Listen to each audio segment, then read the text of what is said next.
In the late 19th century, when European powers partitioned most of Africa, they recognized the Horn of Africa for its strategic importance. So these outsiders staked claims to it, leaving these monuments as stone symbols of a colonial past.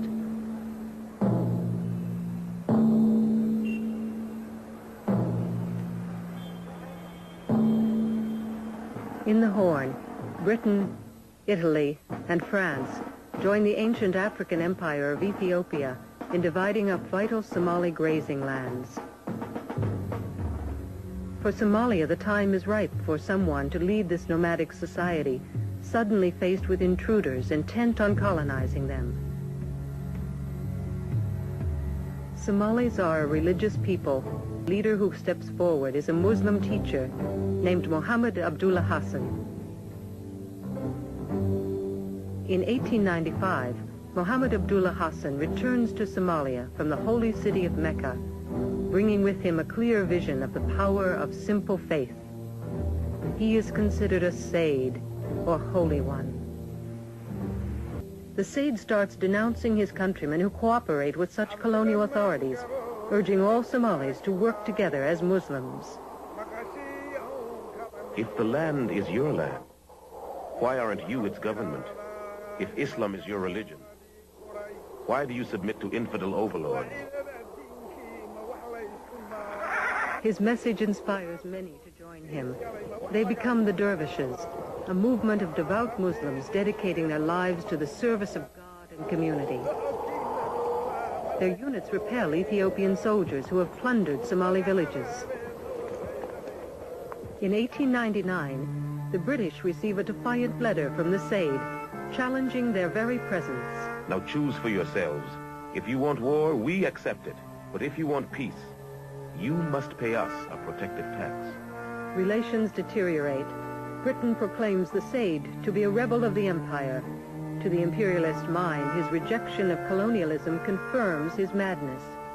Sayyid Mohammed is henceforth branded the Mad Mullah. The colonialist armies join together to break his resistance.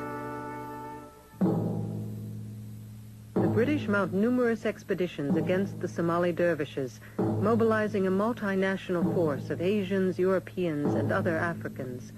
Both sides suffer heavy casualties. A stalemate results. The Mad Mullah makes headlines in Britain.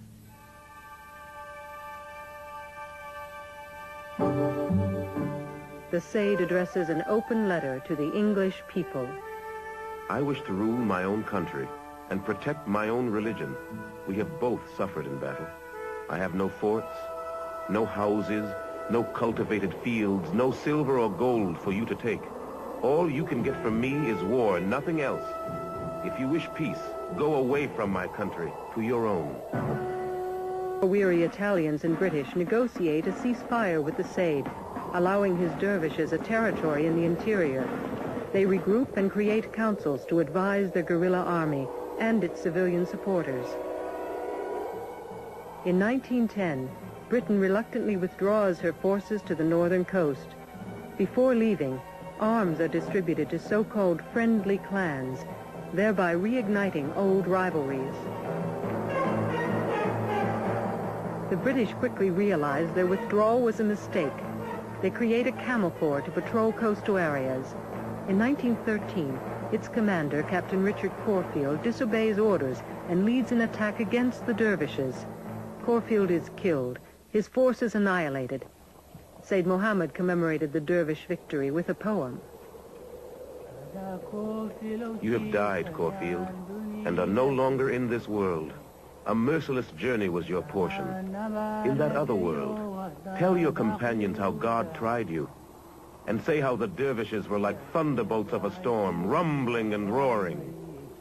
That so-called Little War had laid the foundation for the modern Somali state and established Sayyid Mohammed as its father. Sayyid Mohammed articulated Somali beliefs with a poetic power that inspired his people.